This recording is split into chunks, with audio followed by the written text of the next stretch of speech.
dari gedung jemaat. 3. Kami puji dengan riang. Kami puji dengan riang di kawah layang besar, bagai bunga terima siang, hati kami pun mekar. Kabut dosa dan derita, kebimbangan tak lenyap, sumber suka yang abadi, beri sinarmu menyerah. Mari kita berdoa. Ya Tuhan Allah kami yang bertata di kerajaan surga, Bapa kami yang maha besar maha pengasih, pada sore hari ini Bapa, kami hadir di bait-Mu yang kudus itu untuk melaksanakan ibadah untuk Tuhan. Tuhan, dalam setiap ibadah Engkaulah yang hadir, karena kami berdiri di atas firman Tuhan. Firman-Mu adalah Engkau sendiri yang hidup, dan kami Tuhan datang kepada Allah yang hidup, Tuhan Yesus Kristus.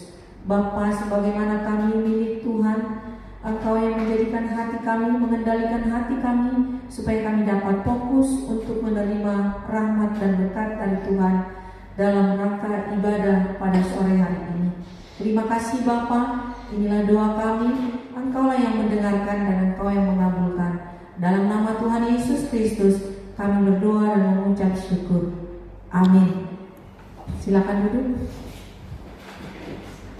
Sebelum masuk dalam puji-pujian, saya akan membacakan firman Tuhan sebagai pengantar khotbah untuk pelayanan sore hari di tempat ini, yaitu dari Kisah Para Rasul 5, Kisah Para Rasul 6 ayat 1 sampai ayat 7. Demikian firman Tuhan. Pada masa itu, ketika jumlah murid makin bertambah, timbullah sungut-sungut di antara orang-orang Yahudi yang berbahasa Yunani terhadap orang-orang Ibrani karena pembagian kepada janda-janda. Mereka diabaikan dalam pelayanan sehari-hari. Berhubung dengan itu, ke-12 rasul itu memanggil semua murid berkumpul dan berkata, "Kami tidak merasa puas karena kami melalaikan firman Allah untuk melayani meja. Karena itu, saudara-saudara, pilihlah 7 orang dari antara yang terkenal baik dan yang penuh roh dan hikmat, supaya kami mengangkat mereka untuk tugas itu, dan supaya kami sendiri dapat memusatkan pikiran dalam doa dan pelayanan firman." Usul itu diterima baik oleh seluruh jemaat. Lalu mereka memilih Stefanus, seorang yang penuh iman dan Roh Kudus, dan Filipus, Prokhorus, Nikanor, Timon, Parmenas, dan Nikolaus, serta penganut agama Yahudi dari Antioquia. Mereka itu dihadapkan kepada rasul-rasul. Lalu rasul-rasul itu pun berdoa dan meletakkan tangan di atas mereka. Firman Allah makin tersebar, dan jumlah murid di Yerusalem makin bertambah banyak. Juga sejumlah besar imam menyerahkan diri dan percaya. Terpujilah Tuhan, berbahagialah kita yang mendengarkan firman Tuhan dan yang melakukannya dalam hidupnya setiap hari. Amin. Kembali kita puji Tuhan. Kita nyanyikan "Mampirlah dengan doa". Satu dua. Mampirlah dengan doaku, Yesus penebus. Orang lain kau pilih, jangan kau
dan kekurangan kita. Tuhan, kami berdiri di hadapan Tuhan sebagaimana kami manusia yang tidak sempurna. Setiap menit, setiap detik kami seringkali berubah untuk mengikut Tuhan. Bahkan Tuhan, sering kami tidak sadar bahwa yang kami lakukan melukai hati sesama kami. Tuhan, untuk itu kami datang supaya Engkau mengampuni kami jika kami sering melukai hati sesama kami. Dan pada saat ini Bapa, kami juga teringat akan kebaikan Tuhan yang sering kami abaikan dalam hidup kami. Bahkan kami sering menyombongkan diri kami di hadapan Tuhan, bahkan di hadapan sesama kami yang sungguh menyakitkan hati Tuhan. Tuhan, pada saat ini kami datang, ampunilah kami.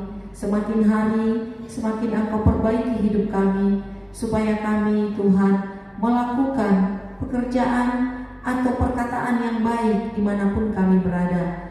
Tuhan, terima kasih, Engkaulah yang mengampuni kami, karena Engkau sendiri yang berkata kepada kami, jika Engkau berbuat dosa dan datang mohon ampun kepadaku, maka Engkau mengampuni dan tidak mengulangi kesalahan lagi. Terima kasih atas firman-Mu. Terima kasih Bapa, terpujilah Engkau kekal sampai selama-lamanya. Amin. Kita nyanyikan satu pujian, sungguh lembut Tuhan Yesus memanggil.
Sekalipun dosamu merah seperti kermici, akan menjadi putih seperti salju.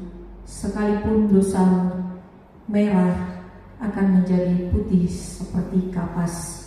Tuhan akan mengampuni kita jika kita datang mohon ampun di hadapan Tuhan. Amin. Silakan duduk. Kita memuji Tuhan dari satu pujian, tiap langkahku, dari FKB. Kita memuji Tuhan.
Rasuli bersama jemaat dan segala abad. Kita mulai. Aku percaya pada Allah, Bapa yang Maha Kuasa, Khalik langit dan bumi, dan kepada Yesus Kristus, Anaknya yang tunggal Tuhan kita, yang dikandung daripada Roh Kudus, lahir dari anak dan Maria, yang menderita sengsara di bawah pemerintahan Pontius Pilatus, disalibkan, mati dan dikuburkan, pada hari ketiga bangkit pula dari antara orang mati, naik ke surga, duduk di sebelah kanan Allah Bapa, dan dari sana Ia akan datang untuk menghakimi orang yang hidup dan yang mati. Aku percaya kepada Roh Kudus, gereja yang kudus dan am, persekutuan orang kudus, pengampunan dosa, kebangkitan daging, dan hidup yang kekal. Amin. Silakan duduk. Pengumuman untuk gereja di Pondok Kelapa hari Minggu tetap masuk pukul 4 sampai dengan selesai, dan jika ada yang hendak dibicarakan kita bisa komunikasi melalui WA Group.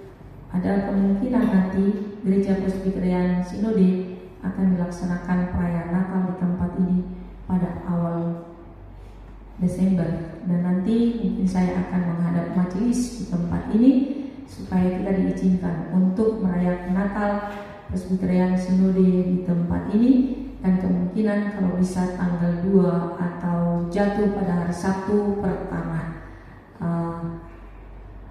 dilaksanakan di tempat ini. Kita doakan supaya perjalanannya berjalan dengan baik dan mulus dan tidak bertentangan dengan jadwal gereja HKBP di tempat ini. Terpujilah Tuhan. Kita masuk dalam pemberitaan firman Tuhan. Kita nyanyikan pujian.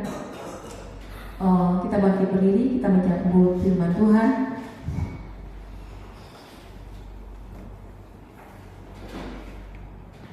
Kita nyanyikan pujian untuk menyambut firman Tuhan. Firman-Mu berkata, Kau besertaku.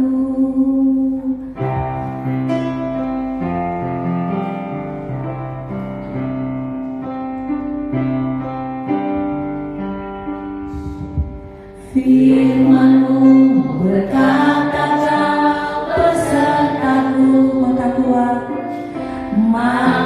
kuat roh dan jiwaku tangan-Mu Tuhan selalu ku nantikan di setiap langkahku, percaya dengan sayap-Mu ku akan terbang tinggi di tengah badai hidup. Ku tak menyerah, Kau kekuatan dan perlindungan, Yesusku.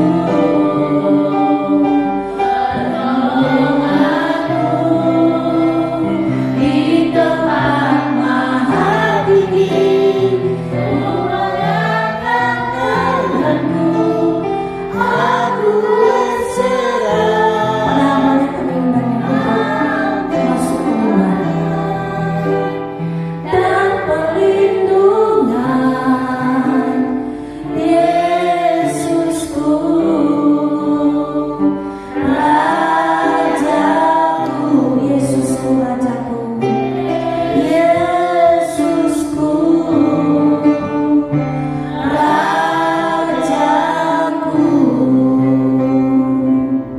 Kita, Tuhan Yesus yang penuh kasih dan murah hati, kami kembali menghampiri tahta kemurahan-Mu ya Allah. Kami membawa diri kami untuk kembali dibaharui dan disegarkan dengan firman-Mu. Karena itu berkata-katalah di dalam hati kami ya Allah, dalam Kristus Yesus Tuhan kami, supaya kami boleh sungguh-sungguh dibaharui dan diubahkan melalui kuasa firman-Mu. Roh Kudus, terangi hati dan pikiran kami, bukalah telinga kami supaya firman yang akan kami baca dan dengarkan mengubahkan hidup kami untuk semakin bertumbuh seperti yang Engkau kehendaki. Di dalam nama Yesus Sang Firman Allah yang menjadi manusia kami berdoa, amin. Mari silahkan duduk Bapak Ibu semua. Kita akan memperhatikan satu bagian firman dari tulisan Rasul Paulus kepada jemaat di Efesus pasal 4 ayat 25 sampai pasal 5 ayatnya yang kedua. Efesus pasal 4 ayat 25 lanjut sampai dengan pasal 5 ayatnya yang kedua. Efesus 4 ayat 25 sampai pasal 5 ayatnya yang kedua berkata demikian. Karena itu buanglah dusta dan berkatalah benar seorang kepada yang lain, karena kita adalah sesama anggota. Apabila kamu menjadi marah, janganlah berbuat dosa.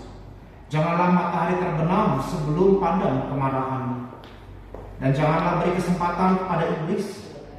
Orang yang mencuri, janganlah ia mencuri lagi, tapi baiklah ia bekerja keras dan melakukan pekerjaan yang baik dengan tangannya sendiri, supaya ia dapat membagikan sesuatu kepada orang yang berkekurangan. Janganlah perkataan kotor keluar dari mulutmu, tetapi perkataan yang baik untuk membangun di mana perlu, supaya mereka yang mendengarnya beroleh anugerah. Janganlah mendukakan Roh Kudus Allah yang telah memeteraikan kamu menjelang hari penebusan. Segala kepahitan, kegeraman, kemarahan, kegaduhan dan fitnah hendaklah dibuang dari antara kamu. Demikianlah pula segala kejahatan. Tetapi hendaklah kamu ramah seorang terhadap yang lain, penuh kasih mesra dan saling mengampuni, sebagaimana Allah di dalam Kristus telah mengampuni kamu. Pasal 5 ayat yang pertama.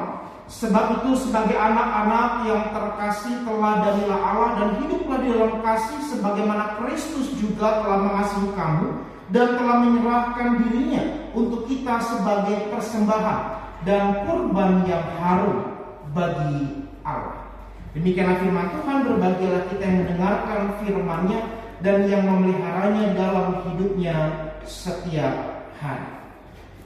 Ibu bapak jemaat yang dikasihi Tuhan, surat Efesus yang disampaikan Paulus ini sebetulnya berisi secara garis besar adalah nasihat supaya orang-orang Kristen yang hidup di sebuah kota yang bernama Efesus itu, yang sekarang menjadi bagian dari negara Turki itu, menjadi sebuah contoh, menjadi jemaat yang memberikan teladan kepada orang-orang di sekitarnya.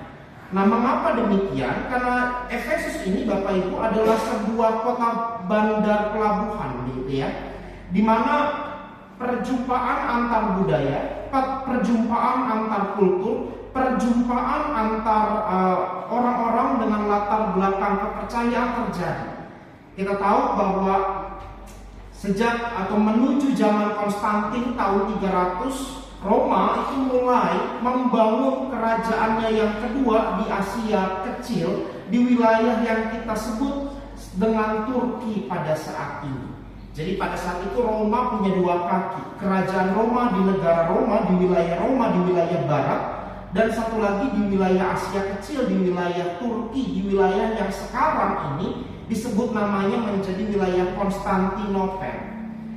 Sehingga Efesus pada saat itu adalah sebuah jemaat yang bisa dibilang bukan jemaat kecil, tapi jemaat yang cukup besar, cukup potensial. Tetapi sekalipun Efesus ini sebuah jemaat yang potensial, jemaat yang besar, Efesus ini bukan jemaat yang homogen, bukan yang cuma latar belakangnya Kristen dan Yahudi, tetapi ada orang Yunani, ada orang-orang yang berbeda budaya dengan orang-orang Yahudi pada umumnya. Tentu suku Yahudi, bangsa Yahudi merupakan jemaat yang dominan di Efesus pada saat itu. Tapi ada jemaat-jemaat lain yang berbeda budaya, berbeda latar belakang dengan orang-orang Yahudi. Maka kalau kita melihat keseluruhan rangkaian dari surat-surat Efesus ini, isinya itu lebih menekankan tentang bagaimana hidup Kristen itu sepatutnya, hidup Kristen itu seharusnya. Apalagi Paulus memberikan judul perikop pada bagian ini adalah manusia baru. Manusia baru yang telah ditebus di dalam pengorbanan Kristus. Sehingga ayat 25 sampai dengan ayat 32 ini lebih banyak berbicara tentang nasihat-nasihat praktis dari bagaimana hidup seorang Kristen itu seharusnya. Paulus mengawali dengan sebuah nasihat di ayat yang ke-25. Buanglah dusta, buanglah kebohongan, berkatalah benar seorang kepada yang lain, karena kita adalah sesama anggota. Tentu ketika Paulus memberikan penekanan supaya orang-orang di Efesus berkata jujur, tidak berbohong, oleh karena pada saat itu ada kemungkinan dugaan munculnya sebuah sekte kekristenan yang mengatakan bahwa keselamatan itu harus dikerjakan berbarengan dengan menaati tradisi dan budaya. Dalam artian, betul kita selamat di dalam Kristus karena pengorbanannya, tapi keselamatan itu tidak sempurna kalau saudara dan saya tidak melakukan adat istiadat Yahudi, disunat, merayakan pondok daun, merayakan hari pendamaian, dan merayakan ibadat-ibadat Yahudi lainnya. Sehingga Paulus mengatakan bahwa sebetulnya pengertian semacam itu adalah dusta, bahwa apa yang dikatakan dan dipercayai oleh sebagian besar orang Yahudi yang menjadi kelompok mayoritas itu sejatinya tidak berdasarkan pada apa yang telah Allah nyatakan di dalam Yesus. Bahwa di dalam Yesus ada keselamatan, dan keselamatan di dalam Yesus itu cukup tanpa harus ditambah-tambah dengan melakukan adat istiadat Yahudi. Maka Paulus mengatakan, berkatalah yang benar, jangan ditambah-tambahkan seperti apa yang kau inginkan. Kebiasaan kita sebagai orang yang hidup di dalam dunia yang postmodern ini, untuk mendapatkan keinginan kita, maka berbohong itu menjadi salah satu prasyaratnya, kata orang begitu. Kalau kita mau mendapatkan keuntungan, maka jangan jadi orang yang terlalu jujur. Bohong-bohong sedikit tidak masalah. Yang penting kita kaya, mendapatkan keuntungan. Bohongin suami boleh, bohongin tetangga boleh, bohongin bos boleh. Paulus mengatakan, jangan berkata yang tidak benar. Berkatalah benar, buang dusta, karena kita sesama anggota. Yang kedua, Paulus melanjutkan nasihatnya, kalau kamu marah, jangan sampai matahari terbenam. Kita tahu bahwa penafsiran pada umumnya mengatakan, jangan menyimpan marahmu, jangan membuat marah itu lahir menjadi sebuah dendam, yang kemudian dendam itu membawa pada satu titik kita melakukan apa yang jahat, mencelakakan orang lain.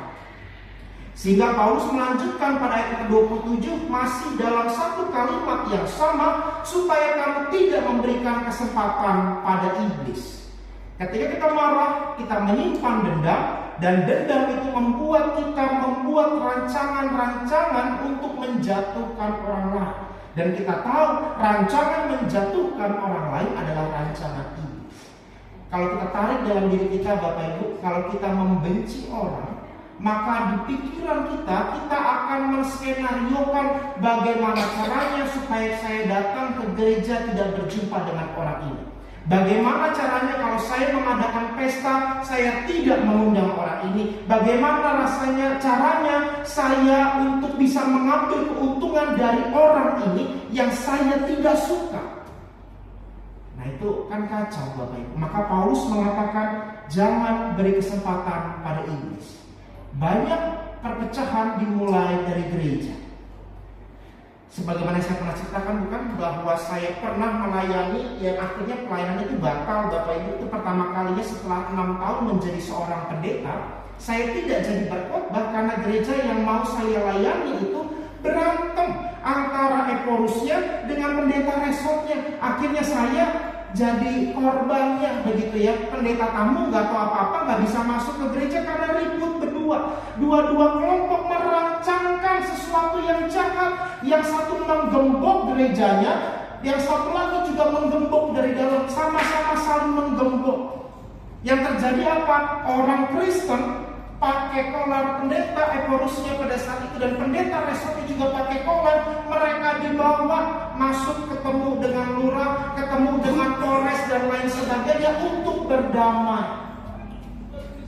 Bayangkan, mulai dari karena merancangkan, maka apa yang dirancangkan itu karena lahir dari iblis, yang terjadi adalah orang Kristen malu, Bapak Ibu. Rumah tangga Kristen saling bohongin suami, merancangkan yang jahat pada suami, pada istrinya, ribut, berantem, kedengeran tetangga. Rumahnya cuma temboknya satu lapis. Kalau ribut, maki-maki pasangannya, kedengeran tetangga, apa nggak malu? Setiap hari Minggu tentengannya Alkitab, setiap hari Rabu pertanyaan keluarga. Lalu kalau lagi berantem, kemudian maki-maki semuanya, tetangga dengar, apa nggak malu? Maka Paulus mengatakan kalau engkau marah, boleh. Jangan berpikir bahwa saya mengatakan orang Kristen gak boleh marah. Oh, malah marah boleh Bapak Ibu. Tapi marahmu jangan berubah menjadi dendam, dan dendam itu kemudian membuat engkau merancangkan sesuatu yang jahat pada orang lain. Satu, jangan berbohong. Yang kedua, jangan menyimpan dendam. Yang ketiga, Paulus melanjutkan kalimatnya.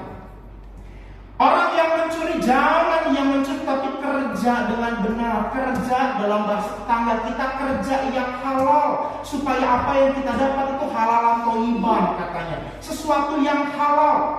Sesuatu yang tidak diambil dari sesuatu yang tidak benar. Sehingga apa? Ketika ia bekerja dengan benar, ia dalam merasa syukur itu ia berbagi pada orang yang berkekurangan. Orang yang mencuri Bapak Ibu adalah tanda orang tidak pernah bersyukur. Sehingga karena dia tidak pernah bersyukur, maka paling gampang dilihatnya adalah apakah dia suka berbagi atau tidak. Karena orang mencuri itu berarti kan dia selalu merasa tidak puas dalam dirinya, dan dia harus mencari cara lain untuk memenuhi keinginannya. Sedangkan keinginannya sendiri tidak pernah cukup, maka tidak mungkin orang yang serakah, orang yang suka mencuri itu bisa berbagi. Maka Paulus datang sebuah nasihat, biarlah ia bekerja lebih keras.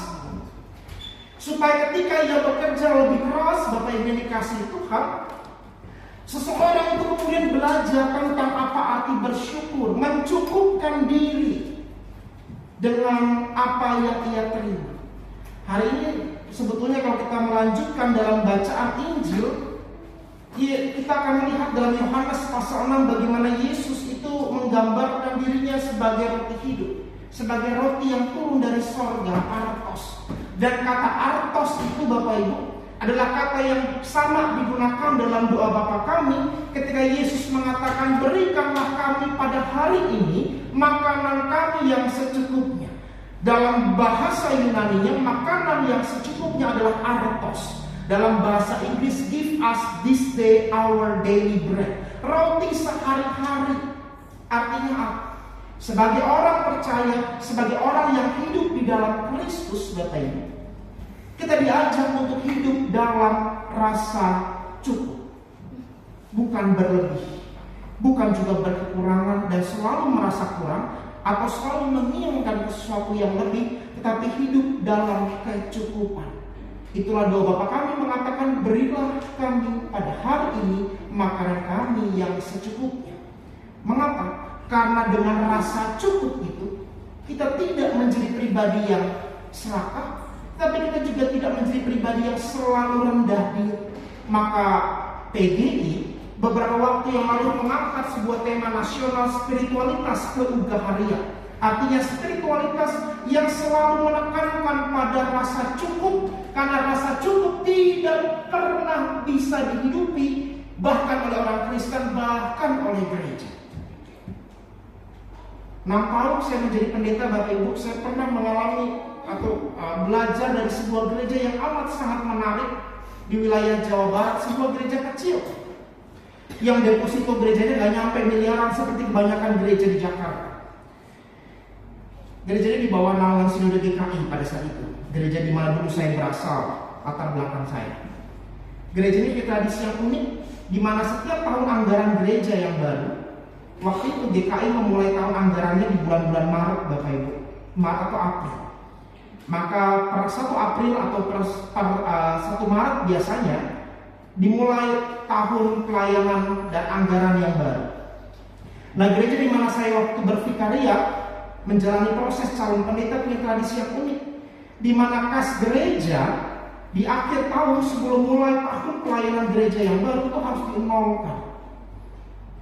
Jadi di kas gereja, petty cash gereja itu misalnya ada 50 juta, maka 50 juta itu tidak boleh dimasukkan ke dalam rekening tabungan gereja. Tidak boleh juga dipakai untuk menutup biaya operasional gereja. Operasional gereja itu bayar poster, bayar sekretariat gereja, gaji pendeta, bayar listrik, nggak boleh. 50 juta pada saat itu ketika saya bervikariat di situ digunakan untuk apa Bapak Ibu? Untuk pelayanan sosial. Kalau Bapak Ibu sebagai majelis gereja, penatua gereja mendengar ide usulan seperti itu, 50 juta itu tidak boleh dipakai untuk operasional gereja, tapi harus disalurkan dalam bentuk pelayanan-pelayanan diakoni yang karitatif. Apa yang terjadi? Pengalaman saya di gereja kota, biasanya penatuanya langsung berantem Bapak Ibu. Dan yang namanya penatua kalau rapat di gereja besar pada umumnya itu mulainya biasanya hari Jumat jam 9 malam. Karena nunggu pulang kantor dulu yang jadi penatua-penatua itu. Selesainya bisa jam 3 pagi, bisa jam 4 pagi, bahkan berbarengan sama orang tetangga kita berangkat ke masjid, kita baru pulang dari gereja baru rapat. Selesai. Kenapa? Ngurusin uang. Hari ini Paulus mau mengatakan, bekerja lebih keras artinya cukupkan dirimu dengan rasa syukur atas apa yang kamu miliki. Supaya dengan rasa cukup itu kamu bisa berbagi. Karena orientasi hidup kita semata-mata bukan hanya uang, dan uang. Tetapi orientasi hidup kita harusnya tertuju pada Kristus sang sumber berkat, bukan pada berkat yang nampak, yang sewaktu-waktu bisa habis, bisa hilang, bisa lenyap, bisa Tuhan ambil kapanpun juga. Paulus melanjutkan lagi dengan nasihatnya yang keempat, janganlah perkataan kotor keluar dari mulutmu, tetapi pakailah perkataan yang baik di mana perlu, supaya mereka yang mendengarnya beroleh anugerah. Kecenderungan orang Efesus, bukan kita Efesus, tapi mungkin juga akan kena dengan kehidupan kita. Pada saat itu adalah yang kaya merasa kaya, sehingga yang kaya ini agak menjaga jarak dengan yang tidak kaya. Yang berpendidikan agak menjaga jarak. Sehingga ketika mereka menjaga jarak, ada prasangka. Prasangka itu kemudian membuat kita menjadi orang yang suka, dalam bahasa kita, nyinyir. Karena kenapa? Karena merasa bahwa ada grup yang superior, ada grup yang lebih, ada grup yang berkekurangan, ada grup yang inferior. Ada jurang di antaranya, sehingga yang terjadi satu kelompok dengan kelompok yang lain saling berprasangka. Sama kayak kita kan, begitu suka ada prasangka. Datang ke gereja, ngelihat ada ibu-ibu, ada keluarga, ada seorang pria yang mungkin pakaiannya bagus, mobilnya bagus.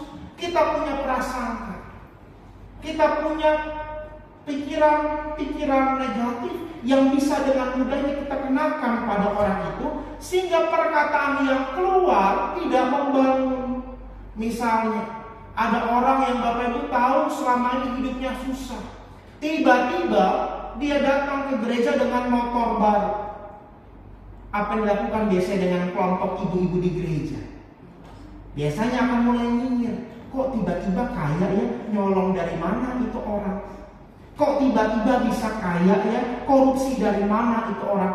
Itu kan perkataan-perkataan yang seringkali kita lumrahkan, kita normalkan di gereja. Datang ibu-ibu dengan tas mahal, itu pasti morotin suaminya dan lain sebagainya. Sehingga Paulus mengatakan perkataan itu tidak membangun. Pikirkanlah perkataan yang membangun. Paulus melanjutkan pada ke-30. Yang kelima, jangan mendukakan roh Allah yang telah memeteraikan kamu menjelang hari penebusan.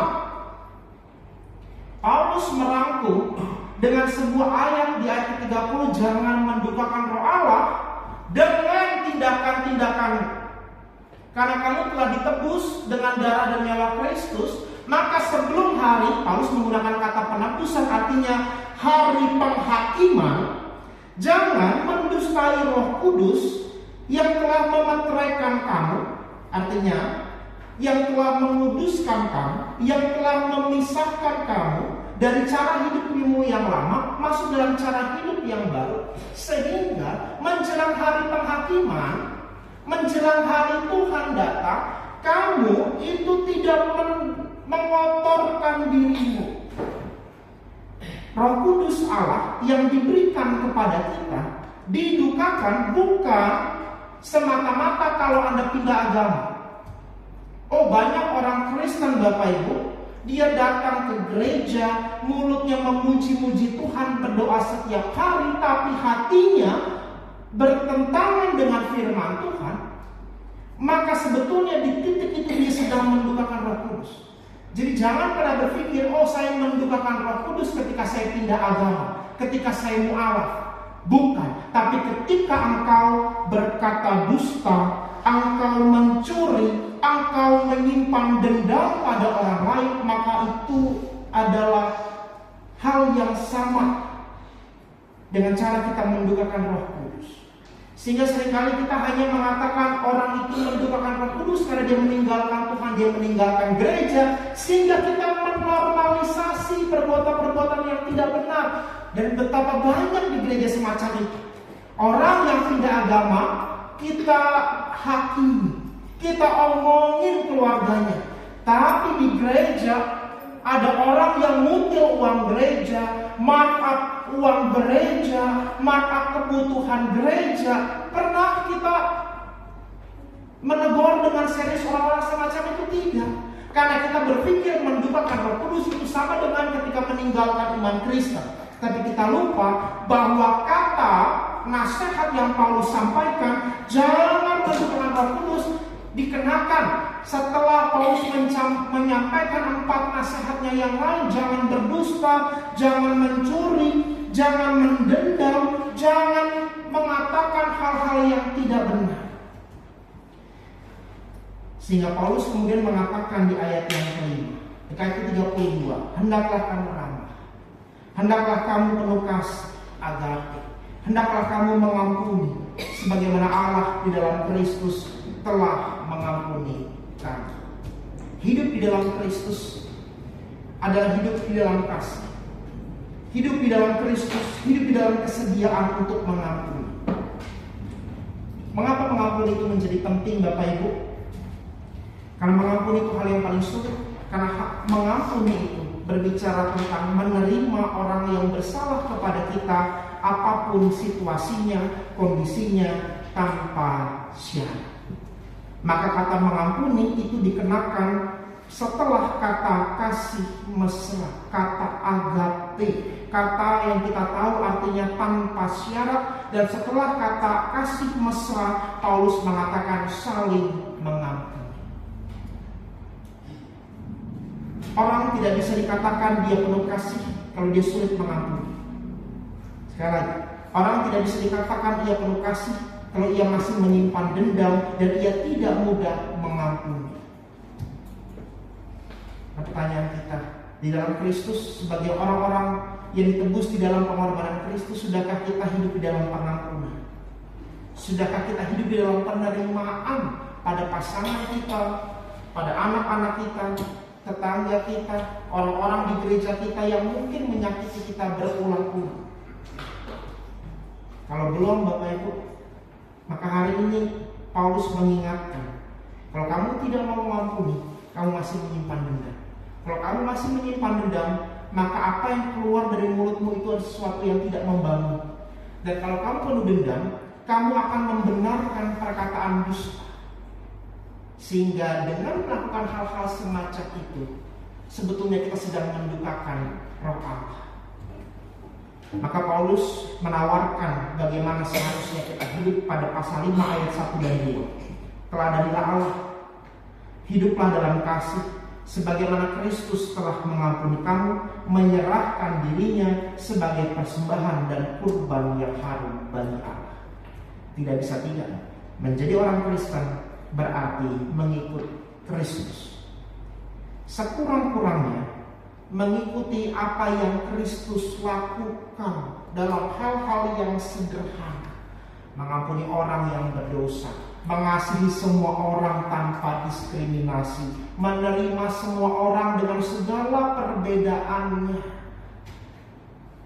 Hanya dengan cara itu kita menunjukkan kualitas hidup manusia yang baru dan dibaharui dalam Kristus. Karena tanpa itu Bapak Ibu yang dikasihi Tuhan, maka jangan pernah menyebut diri kita sebagai orang Kristen. Kan Kristen itu mengandung sebuah filosofi iman yang amat sangat dalam. Artinya Kristen adalah pengikut Kristus. Atau yang paling mendekati terjemahan dari kata Kristen itu adalah miniaturnya Kristus. Kalau saudara adalah miniaturnya Kristus, Alkitab mencatatkan Kristus tidak pernah menyimpan dendam. Kristus tidak pernah berdusta. Kristus tidak pernah menyakiti orang lain dengan perkataannya. Maka kalau kau percaya kepada Kristus, bahkan tadi dengan lantang pada saat aku percaya kepada Yesus Kristus, anaknya yang tunggal, imanmu gak cukup hanya dengan ucapan bibir.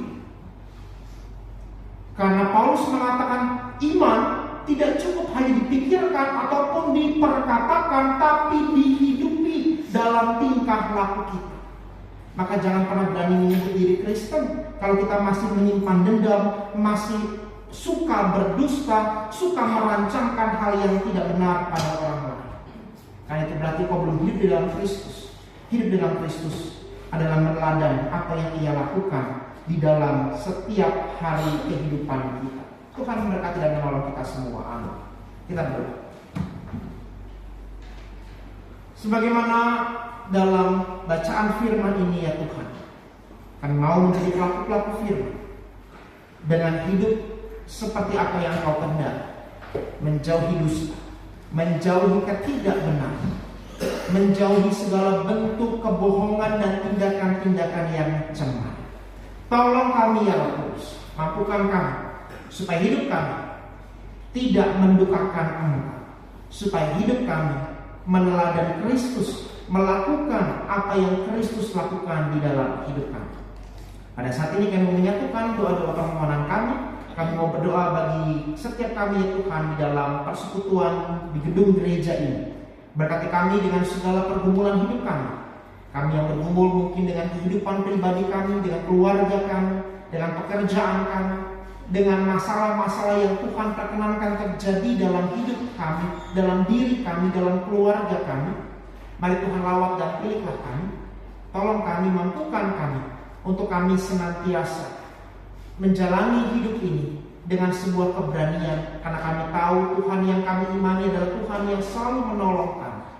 Tolong kami juga ya Roh Kudus, di dalam kami menjalani kehidupan di tengah-tengah tantangan hidup kami, di mana kami selalu diperhadapkan pada situasi yang memungkinkan kami berbohong, memungkinkan kami berkata yang tidak membangun, memungkinkan kami untuk mencuri. Maka di dalam situasi-situasi seperti itu, biar Engkau yang menggemakan suara-Mu di dalam hati kami, supaya kami berani berkata tidak pada apa yang tidak benar. Berkati juga Tuhan untuk keluarga, sahabat, kerabat, handai taulan kami yang kami kenal, dan mereka tengah mengalami kelemahan tubuh, baik karena usia ataupun karena sakit. Biarlah Tuhan yang menguatkan dan menghiburkan mereka, bahkan Tuhan yang menganugerahkan kesembuhan kepada mereka yang sakit. Kami memohonkan berkat-Mu juga Tuhan bagi gereja kami. Kami mendoakan tempat di mana kami pada saat ini beribadah, HKBP Pondok Kelapa. Berkatilah ya Tuhan Sintua yang melayani di HKBP Pondok Kelapa bersama-sama dengan pendeta Manalu di tempat ini, bersama dengan seluruh jemaat dan simpatisan HKBP Pondok Kelapa yang telah berbaik hati, bermurah hati mengizinkan gedung gereja ini untuk dipergunakan oleh gereja Presbyterian beribadah pada sore hari.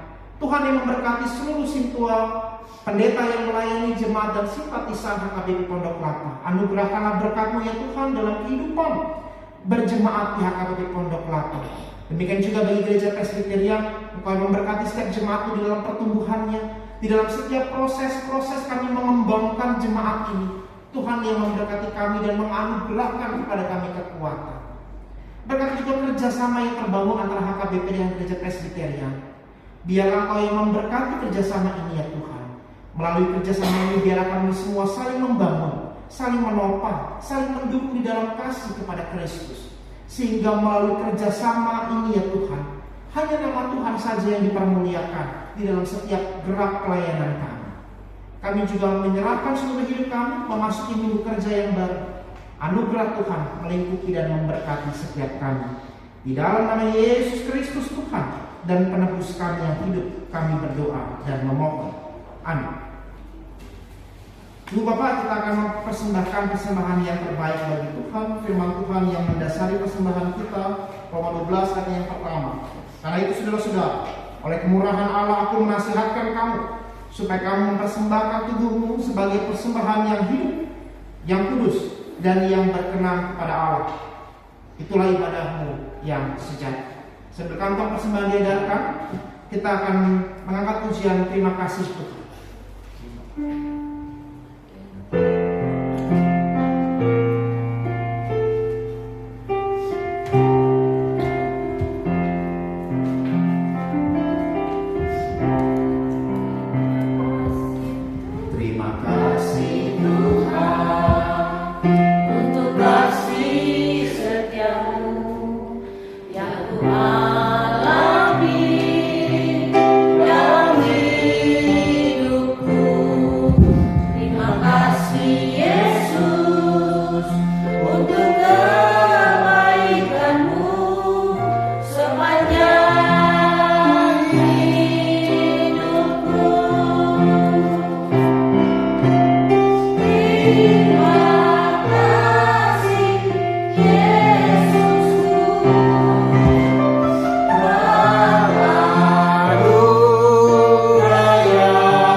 Ajarkan kami untuk terus mempersembahkan yang terbaik di dalam diri kami, sehingga melalui kehadiran kami hanya nama-Mu yang dipermuliakan.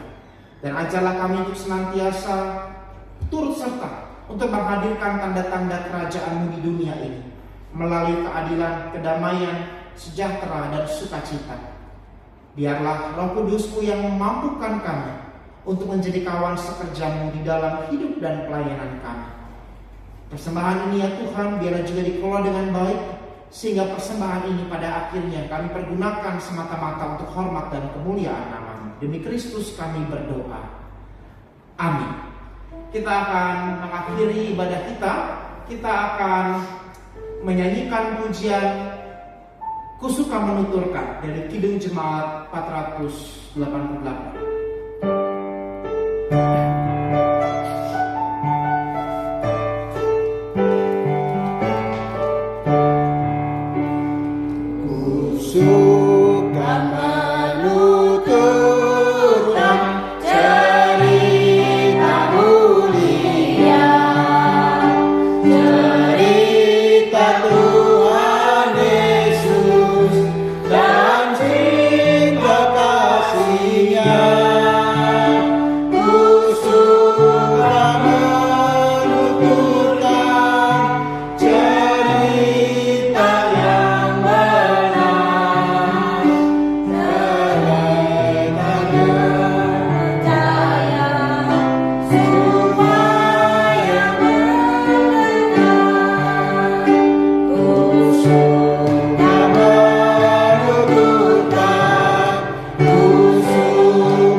Berikanlah kami pada hari ini makanan kami yang secukupnya, Dan ampunilah kami akan kesalahan kami, seperti kami juga mengampuni orang yang bersalah kepada kami. Dan jangan membawa kami ke dalam pencobaan, tetapi lepaskanlah kami daripada yang jahat. Karena Engkaulah yang punya kerajaan dan kuasa dan kemuliaan sampai selama-lamanya. Amin. Jemaat Tuhan, ibadah kita berakhir. Masukilah kehidupanmu, bukalah hatimu dan terimalah berkat dari Tuhan. Tuhan memberkati engkau dan melindungi engkau. Tuhan menyinari engkau dengan wajahnya dan memberi engkau kasih karunia. Tuhan menghadapkan wajahnya kepadamu dan memberi engkau damai sejahteranya. Amin.